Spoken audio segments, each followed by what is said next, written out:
કેમ છો દોસ્તો? મજામાં? Welcome back in part 1 of information transfer. તમારા માટે આ ટોપિક નવો છે, 11th સ્ટાન્ડર્ડ માટે નવો છે, 12th સ્ટાન્ડર્ડ માટે બીજું વર્ષ છે, બરાબર? કેમ નવો? તો 10મા ધોરણમાં જે 11થના મિત્રો ભણી ગયા હોય તો 10મા ધોરણની અંદર આવો ચાર્ટ આપતા હતા અને પછી નીચે એના ક્વેશ્ચન્સ 4 કે 5 આપતા હતા, બરાબર? યાદ છે ને? And you answered those questions in one line. એક લાઇનમાં આપણે એનો આન્સર આપતા હતા. થોડોક એમાં ડિફરન્સ પડ્યો કે પ્રશ્નો અહીંયા આપતા બંધ થઈ ગયા. એ ક્વેશ્ચન્સ આપણે આપણી જાતને મગજમાં પૂછવાના. We have to ask those questions to ourselves and we have to write all the paragraph. અને પેરેગ્રાફના ફોર્મમાં આન્સર્સ લખવાના છે. આ પહેલી વાત, બરાબર? 4 થી 5 માર્કની આ વસ્તુ પૂછાય તો પૂરા 4માંથી 4 ક્યારે મળે? તો ખાલી સીધું ડિસ્ક્રાઇબ કરીએ તો ના મળે કે સચિને આટલી સેન્ચુરી ફટકારી, એણે આટલા રન કર્યા, એકવાર મેન ઓફ ધ મેચ મળ્યો, એવું સિમ્પલ નહીં. બટ આવા પ્રકારનું કમ્પેરેટિવ સ્ટડી હોય તો it will be better if you use degrees. Comparison બતાવો તમે, બરાબર? કારણ કે આપણે ઘણા બધા લેંગ્વેજ ફંક્શન્સ ભણી ગયા. એ બધા જેટલા લેંગ્વેજ ફંક્શનનો ઉપયોગ અહીંયા કરશો, જ્યાં કોન્ટ્રાસ્ટ આવતો હોય ત્યાં કોન્ટ્રાસ્ટ, કન્ડિશન આવતી હોય ત્યાં એ આવી સરખામણી હોય તો ત્યાં આગળ comparative degrees, superlative degrees, positive degrees જેટલું યુઝ કરશો એટલા પૂરા માર્ક્સ મળશે. અને ચલો એટલી વસ્તુ યાદ ન આવે તો સિમ્પલ જે છે એમ લખીને આવો તો 4માંથી 2 બી મળે, બરાબર? પણ પેરેગ્રાફના ફોર્મમાં લખવાનું છે. 1 2 3 4 એમ નિયમ નંબરો આપવાના નથી. તો આ ચાર્ટ જોશો, બરાબર? And then after V have two describe this chart. આ લાઈફ ટાઈમ બી જરૂરી છે.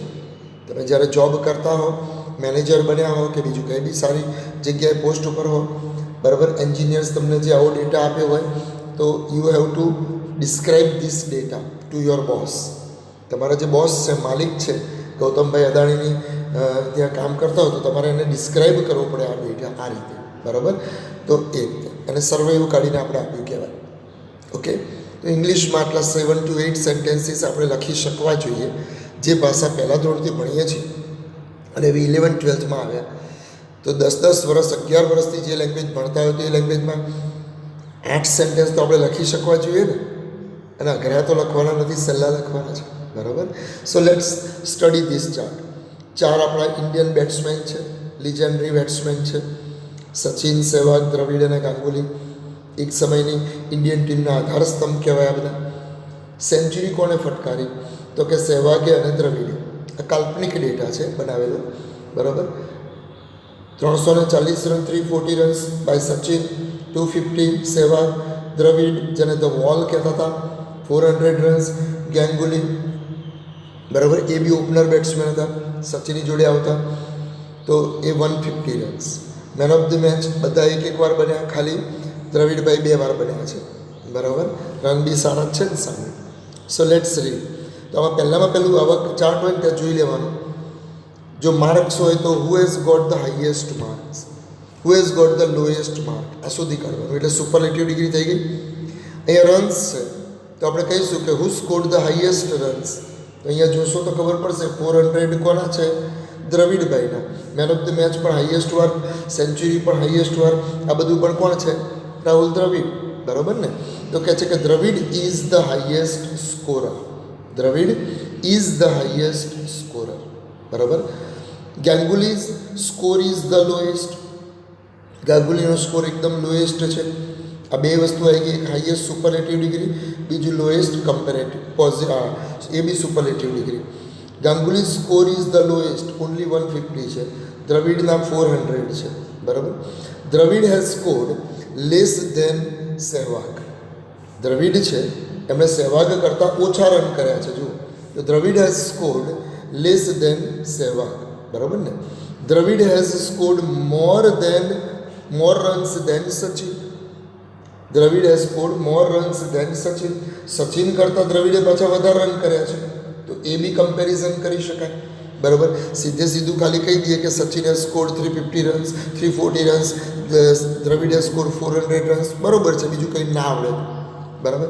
પણ આવડતું હોય તો કમ્પેરેટિવ ડિગ્રી વાપરવાની કે Dravid has scored more runs than Sachin. Dravid has scored the highest runs in the series. Dravid has scored the highest runs in the સિરીઝમાં બી હાઈએસ્ટ છે, અને એટલે જ કહી શકાય he has hit the highest number of centuries in the series. એ આખું સિરીઝનું રિઝલ્ટ છે, એમાં હાઈએસ્ટ નંબર ઓફ સેન્ચુરીઝ. બરાબર ને? તો પ્રેઝન્ટ પરફેક્ટ ટેન્સમાં લખીશું, કારણ કે ક્રિયા પતી ગઈ પણ અસર ચાલુ છે. જો સ્કોર બોર્ડ પર અત્યારે અસર ચાલુ છે, ડેટા આપણી પાસે છે જ. બરાબર? તો કહી શકાય કે Dravid has scored the highest number of series. No other player in the series has scored so many runs as Dravid. એના એ જ સેન્ટેન્સને પોઝિટિવ ડિગ્રીમાં કહ્યું કે નો અધર, આવું કરવાની આ શીખી રહ્યા છીએ એટલે કહું છું, આમાંથી કોઈ બી એક સેન્ટેન્સ લખવાનું. બરાબર? આવો નવો બીજો ડેટા બી હું તમને હમણાં થોડી વારમાં આપું જ છું. આ વ્રજમાંથી છે, પેલો માર્વેલમાંથી છે, તમે પોતાના બી આઈડિયાઝ લખી શકો એમાં. બરાબર? કે નો અધર પ્લેયર, આ પોઝિટિવ ડિગ્રીમાં છે, no other player in the series has scored as many runs અથવા એઝ દ્રવિડ્સ અથવા so many runs as Dravid. Ganguly hasn't hit any century.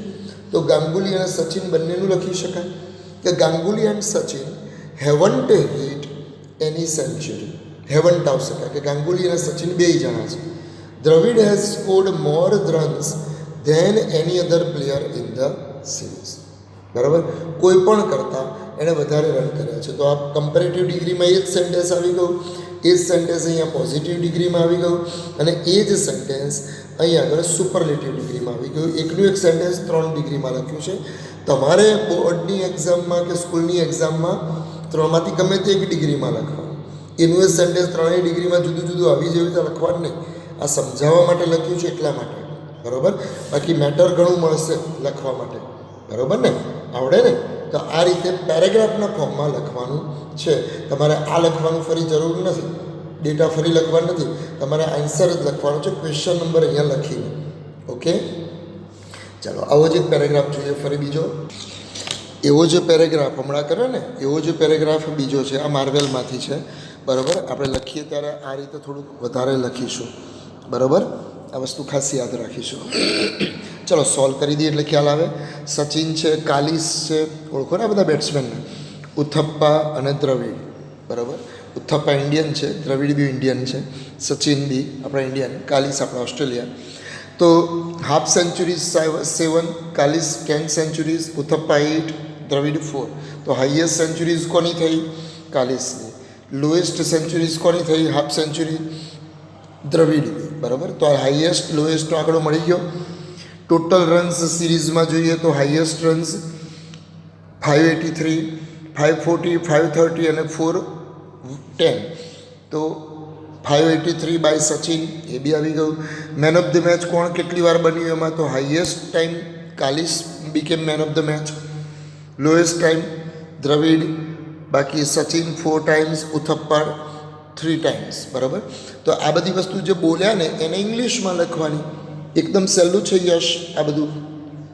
તો કહી શકાય the table displays the score of leading batsman of IPL. All these are the leading batsmans. બરાબર? એક સમયે જે IPL હતી, જે આઈપીએલ 1, 2, 3, 4, 5 એમ છે, એમાંની એક વખતની આઈપીએલમાં આ બધા લીડિંગ બેટ્સમેન્સ હતા. બરાબર?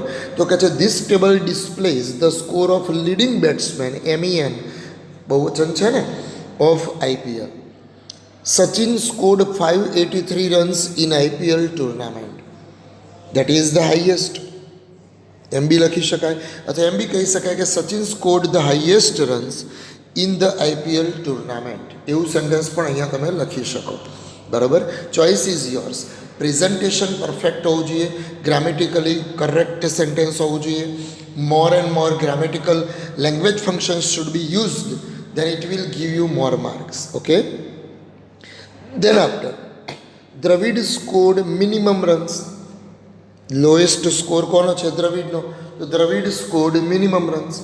Kallis scored 10 half centuries in the tournament. અહીંયા આપ્યું છે ને, આ વખતે અલગ છે કે Kallis scored 10 half centuries in the tournament. અને એમ કહેવું હોય તો એમ બી કહી શકાય કે Kallis scored the highest half centuries in the tournament.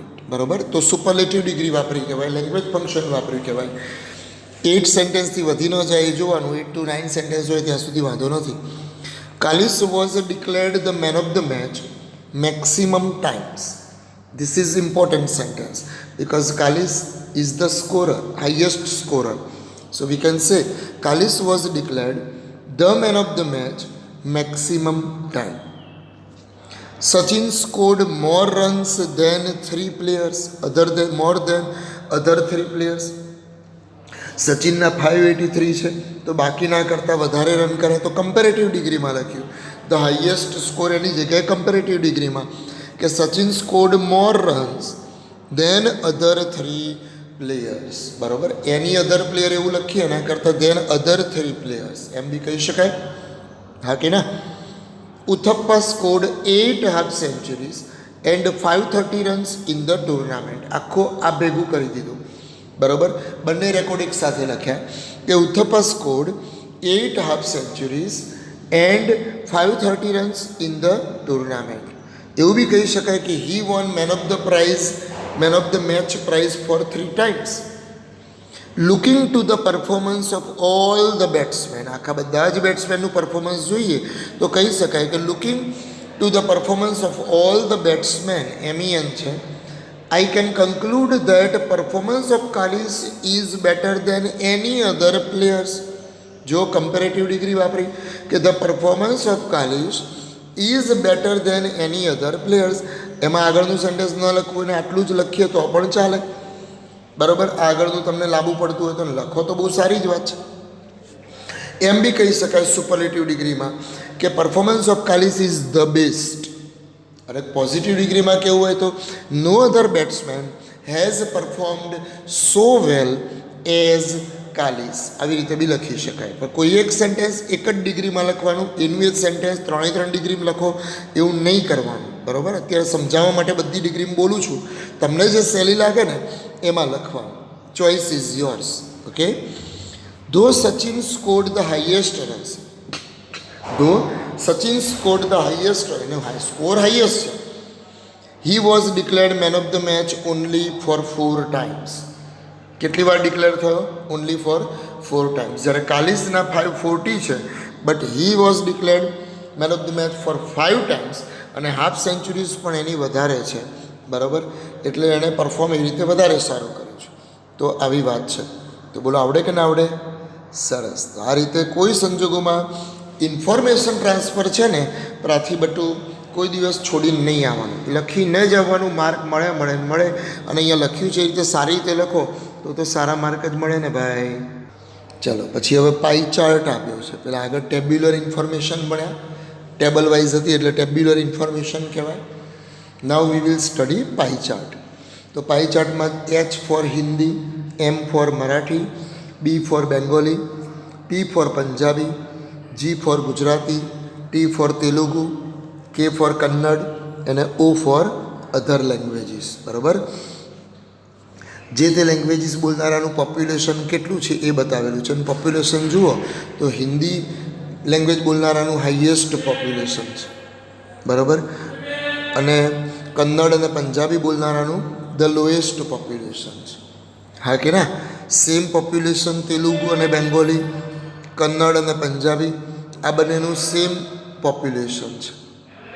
બરાબર, ચાલો. તો અહીંયા જોઈએ તો ધીસ પાઈ ચાર્ટ, અને પાઈ ચાર્ટ કહેવાય ને, this is a pi chart in, હું વિચારું કે આ કેમ ક્રિયાપદના આવ્યું. This is a pi chart indicating crores of population of India speaking different languages. પહેલી જ લાઇનમાં હંમેશા કહી દેવાનું કે what is this chart about. આ ચાર્ટ શેના વિશે છે? તો કહી શકાય કે this pi chart is about speakers of different languages, અથવા તો ધીસ પાઈ ચાર્ટ ઇન્ડિકેટ્સ, આવું અલગ અલગ લેંગ્વેજ બોલું છું, this pi chart indicates crores of population of India speaking different languages. બરાબર, there are main 7 languages in this chart. ચાર્ટમાં કેટલી languages છે? મેઇન 7 લેંગ્વેજીસ અહીંયા ડિસ્ક્રાઇબ કરેલી છે. બાકી તો અધર લેંગ્વેજ એટલે અન્ય ભાષાઓ. The language Hindi is spoken in the most India, અથવા તો આપણે એમ કહી શકાય the language Hindi is spoken by the most of the people in India. આ થોડું સહેલું રહેશે. The language Hindi is spoken by the most people in India. Punjabi and Kannada are spoken the least in India. The least કહ્યું છે, superlative degree કહ્યું છે. Punjabi and Kannada લેંગ્વેજની વાત કરી છે, સૌથી ઓછી બોલાય છે, બરાબર. લિટલ કહેવાય, અને લિટલનું સુપરલેટિવ ડિગ્રી શું થાય તો લીસ્ટ થાય. કમ્પેરેટિવ ડિગ્રી લેસ થાય. અહીંયા સુપરલેટિવ ડિગ્રી છે એટલે લીસ્ટ થશે. યાદ રાખજો, ફ્યુ અને લિટલ બંનેનું સુપરલેટિવ ડિગ્રી થાય ધ લીસ્ટ, બરાબર. સૌથી ઓછી બોલાય છે તો કહી શકાય પંજાબી અને Kannada are spoken the least in India. 4 crores of people speak Gujarati in India.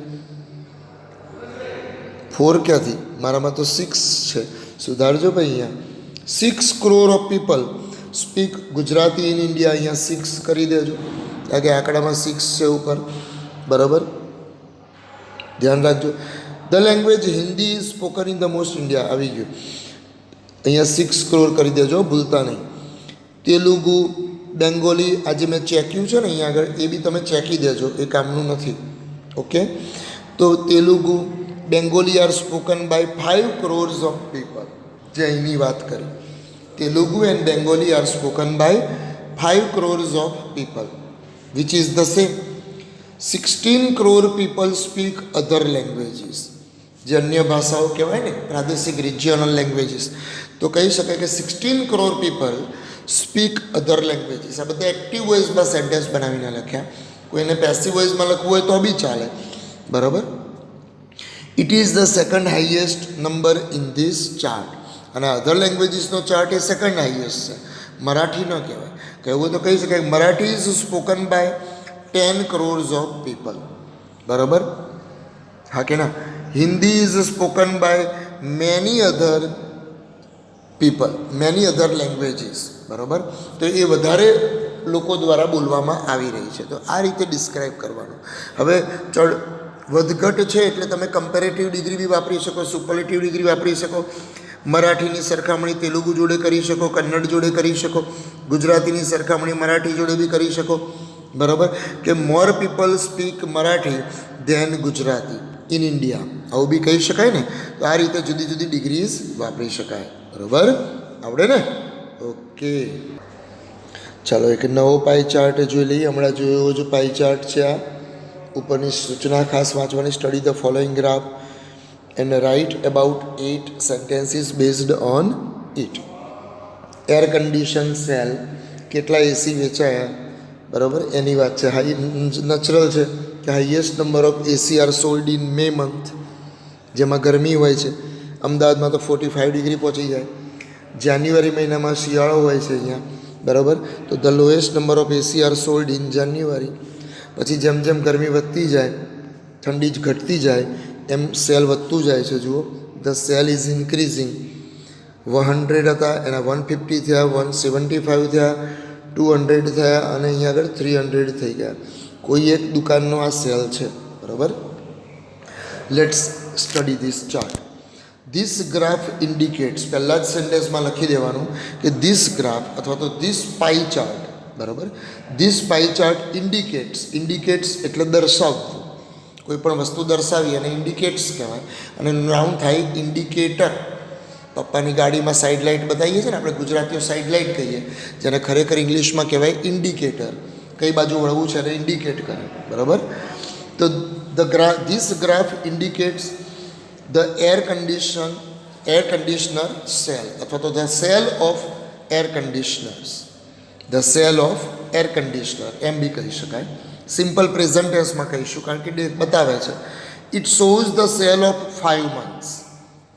તમે જુઓ તો જાન્યુઆરી, ફેબ્રુઆરી, માર્ચ, એપ્રિલ છે ને, અથવા એમ બી કહી શકાય it shows the sale of from January to May month, બરાબર.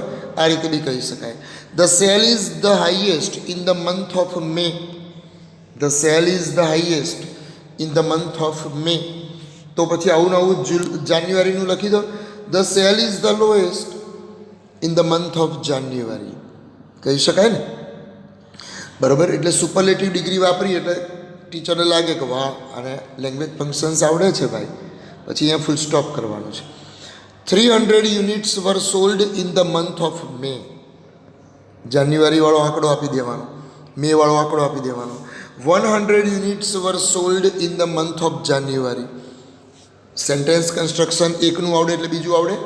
ફરી બોલું છું, 300 યુનિટ્સ કહેવાય એને. એર કન્ડિશનર જેવું લખીએ એની જગ્યાએ યુનિટ્સ એટલે કે નંગ. બરાબર.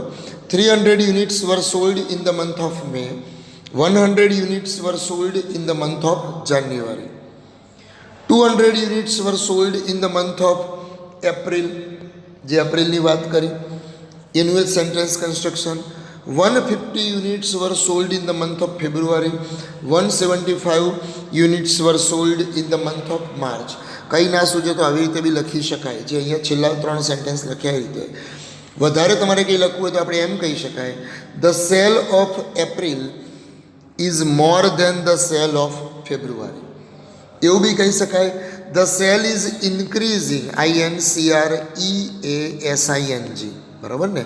The sale is increasing from January month to May. બરાબર. The sale is increasing from January month to May. આ રીતે પણ આપણે લખી શકીએ. બરાબર. આવડે કે નહીં? સરસ. તો આ રીતે છોડીને નહીં આવવાનું, ડિસ્ક્રાઇબ કરવાનું જરૂરી નથી કે અહીંયા કયા એટલા જ સેન્ટેન્સ તમે લખો. તમને આમાં જે દેખાય છે એવા કોઈ પણ સેન્ટેન્સ તમે ડિસ્ક્રાઇબ કરી શકો. એ જ મેટર, એ જ ઇન્ફોર્મેશનને ડિસ્ક્રાઇબ કરવાની જે અહીંયા દેખાય છે, ઘરની નહીં લાવવાની. બરાબર. બરાબર ને. Okay, next paragraph. ઘણી બધી સ્કૂલમાં આ પેરેગ્રાફ પૂછાઈ ગયો છે, બોર્ડમાં બી પૂછાયેલો છે. ખાસ ધ્યાન આપજો આ પેરેગ્રાફમાં. બરાબર. એક શિડ્યુલ છે, ઉપરનું સૂચના વાંચશો તો કહે છે કે here is a page of a diary. ડાયરીનું એક પેજ છે, રોજની સી લખતા હોય કે રોજનું schedule. Of a well known athlete. Athlete એટલે અહીંયા player. Of a well known athlete. Okay. અને એ ચોક્કસ દિવસનું છે કે મંડે જાન્યુઆરી 2017. અત્યારે 2021 ચાલે છે. બરાબર. તો જાન્યુઆરી 2017 એ કયા કાળમાં લખીશું આપણે? સિમ્પલ પાસ્ટ ટેન્સમાં લખીશું ને. બરાબર. એટલે આના ઉપરથી કાળ ખબર પડી ગયો. 7 વાગે ક્યાં ગયા, 9 વાગે ક્યાં ગયા, 12 વાગે ક્યાં ગયા, 12:30 વાગે ક્યાં ગયા. All the sentences will be in the simple past tense. પેરેગ્રાફમાં અહીંયા ફ્યુચર ટેન્સ વાપર્યો હોય પણ આપણે સિમ્પલ પાસ્ટ ટેન્સમાં લખીશું, કારણ કે બુક જ્યારે છપાઈ હશે ત્યારે એ ફ્યુચર હશે. પણ અત્યારે હું વાત કરું છું ત્યારે સિમ્પલ પાસ્ટ ટેન્સ છે, કારણ કે આ ફેબ્રુઆરી મહિનામાં હું વાત કરી રહ્યો છું. આજે 4 ફેબ્રુઆરી થઈ, 2021 થઈ આજે. બરાબર. એટલા માટે આ ઘટના ભૂતકાળ બની ગઈ છે, એટલા માટે આપણે આ સિમ્પલ પાસ્ટ ટેન્સમાં લખીશું. એટલે આ પેરેગ્રાફ લખો ત્યારે આમાં બધા જ સેન્ટેન્સને તમે સિમ્પલ પાસ્ટ ટેન્સમાં કન્વર્ટ કરજો. ચાલો, પહેલી વાત તો કે here are given the details of an athlete about his activities on Monday. આવું ન કહેવું હોય તો સીધું કહી શકાય કે this information is about a page of a diary of a well known athlete. બસ આટલું. આ પહેલું સેન્ટેન્સ. ફરી બોલું છું, અહીંયા જે સેન્ટેન્સ છે એને ચેકી નાખજો, એની જગ્યાએ ફરી બોલું છું. બરાબર. તો પહેલા જ સેન્ટેન્સમાં લખીશું કે ધીસ ઇન્ફોર્મેશન ઇઝ અબાઉટ. અહીંયા તમે ચેકી નાખજો, એની જગ્યાએ હું બોલું છું એ લખજો, ઇઝી રહેશે. ધીસ ઇન્ફોર્મેશન ઇઝ અબાઉટ, પછી આ બેઠું a page of a diary, page of the diary of a well known athlete. બરાબર. એમાં પાછું કયા દિવસનું તે લખવાનું, નીચે જુઓ, ઓન મંડે જાન્યુઆરી 2007. એ બી અહીંયા ઉમેરી દેવાનું, ઓન મંડે જાન્યુઆરી 2017. બરાબર.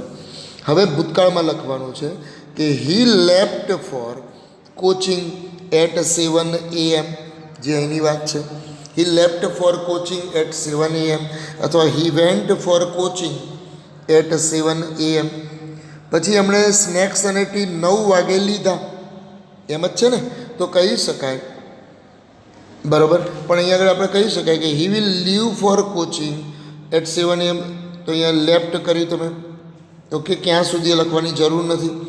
એમણે 9 વાગે સ્નેક્સ અને ટી લીધા તો કહી શકાય and then he took, will ટુકની છે એની જગ્યાએ he took tea and snacks, અથવા તો snacks and tea. And then he took ટેકની જગ્યાએ ટૂક કરીશું. And then he took snacks and tea. 9:30 વાગે inauguration of a sports meet માટે તેઓ ગયા, એને એટેન્ડ કર્યું. ઇનોગ્રેશન એટલે ઉદ્ઘાટન, ઇનોગ્રેશન એટલે ઉદ્ઘાટન, જેને તમે ઓપનિંગ કહો છો એ, બરાબર. તો કહી શકાય હી એટેન્ડેડ, વિલ એટેન્ડ નહીં પણ ભૂતકાળ છે એટલે શું કરીશું, he attended the inauguration of a sports meet. After this he went to attend the seminar at 10:30 am. જો 10:30 am પર સેમિનાર એટેન્ડ કરવા ગયા, તો ગોઈંગ ટુ નહીં લખીએ પણ એની માટે શું કરીશું, he went. બરાબર, ફરી બોલું છું, સુધારતા રહેજો. he went to attend a seminar at 10:30 am. બરાબર. હવે નીચે તમે અહીંયા નહીં જુઓ તો એ ચાલશે. અહીંયા 12:30 એમણે લંચ લીધું, તો કહી શકાય કે he took his lunch. He took his lunch at 12:30 am. આવડે ને? અથવા તો he had his lunch. He had his lunch at 12:30 am. અથવા તો pm. બરાબર, pm આવશે. ભૂલો ઘણી બધી છે, પ્રિન્ટિંગ મિસ્ટેક. હવે અહીંયા બધામાં pm કરજો. બરાબર. રાત્રે 12 વાગે થોડો કે લંચ લેવાનો, લંચ તો બપોરે આવે ને, અને બપોર 12 વાગ્યા પછી પીએમ થઈ જાય ભાઈ. બરાબર ને? એટલે અહીંયા પીએમ કરજો, ચોપડીમાં બી સુધારજો. હા, ચાલો. પ્રેસ કોન્ફરન્સ એમણે 3:30 વાગે એટેન્ડ કરી, પીએમ છે. તો કહી શકાય કે he attended a press conference at 3:30 PM. બરાબર. અથવા તો હી એટેન્ડેડ, અથવા હી એડ્રેસ્ડ, અથવા he remained present in the press conference at 3:30 PM. Okay. Practice માટે 5:30 વાગે તેઓ ગયા. 5:30 વાગે પ્રેક્ટિસ માટે ગયા, ગ્રાઉન્ડ ઉપર જ ગયા હોય અથવા ક્લબમાં ગયા હોય, તો કહી શકાય કે આફ્ટર એટેન્ડિંગ ધ પ્રેસ કોન્ફરન્સ, આવું કંઈક લખવાનું બીજા કરતાં અલગ. After એટેન્ડિંગ the press conference he went for practice at 5:30 PM. At 5:30 PM. બરાબર. અને છેલ્લે આ બધું પતાવીને એટ લાસ્ટ શું લખવાનું, એટ લાસ્ટ પછી comma, he visited a club. He visited a club. He visited a club at 7:30 PM. બરાબર. આવડે ને? બસ, તો આ રીતે જ આપણે સેન્ટેન્સ લખવાના છે. તો આ રીતના આટલા જેટલા લેંગ્વેજ ફંક્શન્સ આજે આપણે ભણ્યા ને, એટલા બધા જ લેંગ્વેજ ફંક્શન્સના વિડીયો 2 થી 3 વાર જુઓ. બરાબર. 10, 12માં હો કે 11માં હો, 2 થી 3 વાર આટલા લેંગ્વેજ ફંક્શનના વિડીયો જુઓ, તો તમારે એટલી વાર વાંચવું નહીં પડે. અને નોટમાં આજની ડેટ લખીને એક વખત તમે આ લેંગ્વેજ ફંક્શન્સ લખી દો. આટલી જ માહિતી લખવાની છે, ચાર્ટ લખવાની જરૂર નથી. એક્ઝામમાં પણ અહીંયા ક્વેશ્ચન નંબર લખી આટલી જ ઇન્ફોર્મેશન લખવાની. બરાબર. બાય.